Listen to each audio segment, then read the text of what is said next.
In the news this week, expert raises alarm over youth radicalisation in Australia. Also, Australians gather to remember the stolen generations. And Greens MP Lynn McLaren bids farewell to her constituency. This is the Evening News with Ivan Leung and Danielle Staniskov.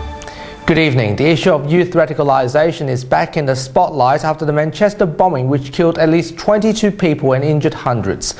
While counter-terrorism measures are in full swing in Australia, there are fears that radicalisation will go even further underground. Nelson Liu begins our coverage. It was an attack least expected, designed to spread fear, that killed innocent young concert goers. Radicalised suicide bomber Salman Abedi detonating a nail bomb outside Manchester Arena minutes after an Ariana Grande concert, killing 22 people and injuring more than 100. In Australia, Prime Minister Malcolm Turnbull criticised the attack against innocents.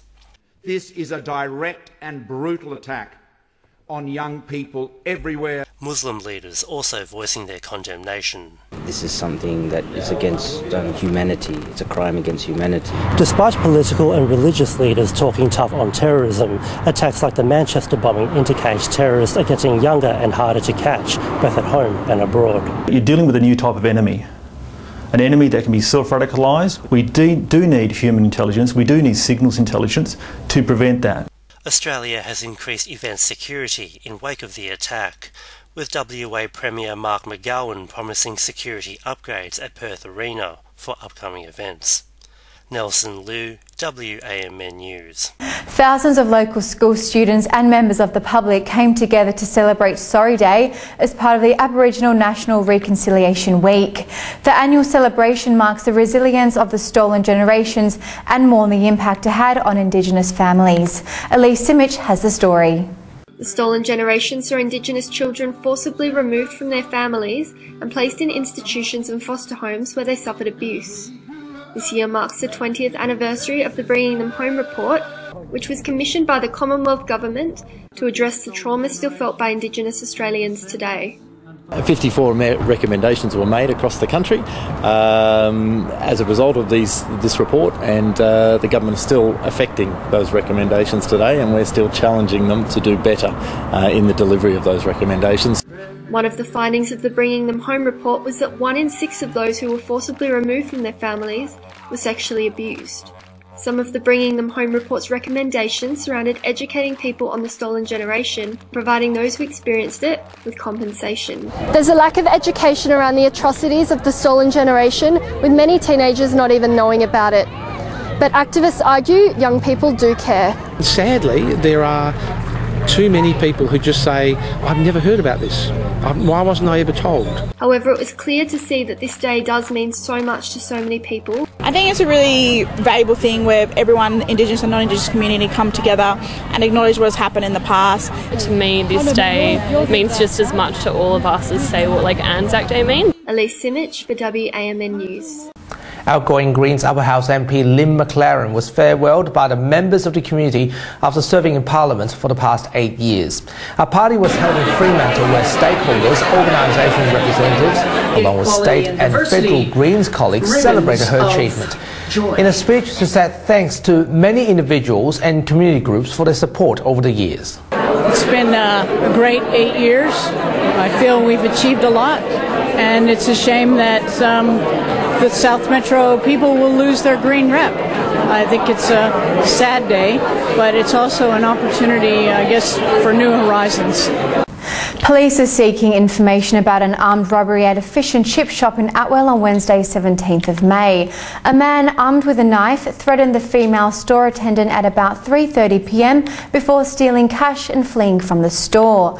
The store attendant was accompanied by her baby at the time. The suspect was described as about 175 centimetres tall, with fair skin, and was wearing black clothes with his face covered. Anyone with information is asked to contact Crime Stoppers. The renegotiation of the Road 8 sites is underway, with the new Labor government successfully negotiated terms to redeploy workers. The rehabilitation process will be overseen by local MPs to ensure community participation. Local activists who are against the highway construction expressed their relief over the breakthrough.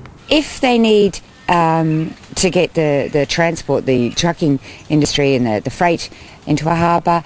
Everyone knows that the business case says you need to build the outer harbour. That's what's happened around the world. The old saying, building extra lanes on a highway for easing congestion is like loosening your belt to ease obesity. It's not going to work. The European Union President has urged G7 members to continue the sanction against Russia due to the country's conflict with Ukraine. Policy coordinator for EU told reporters that they haven't seen anything that will justify a change in policy sanctions. In 2014, the Obama administration imposed the penalty following the occupation of Crimea. And the United States warned that nuclear arms race in Asia will be inevitable if North Korean leader Kim Jong-un is not stopped. Senior bureaucrats from USA fears that Japan and South Korea will have no choice but to develop nuclear weapons. North Korea's recent intermediate-range missile testing fueled tension with Washington and rebuffed Beijing. And finally, this week, the annual bicycle ride against domestic violence has ended after a 3-day trip from Busselton to Perth. The chilly weather has not deterred participants from supporting the epic journey.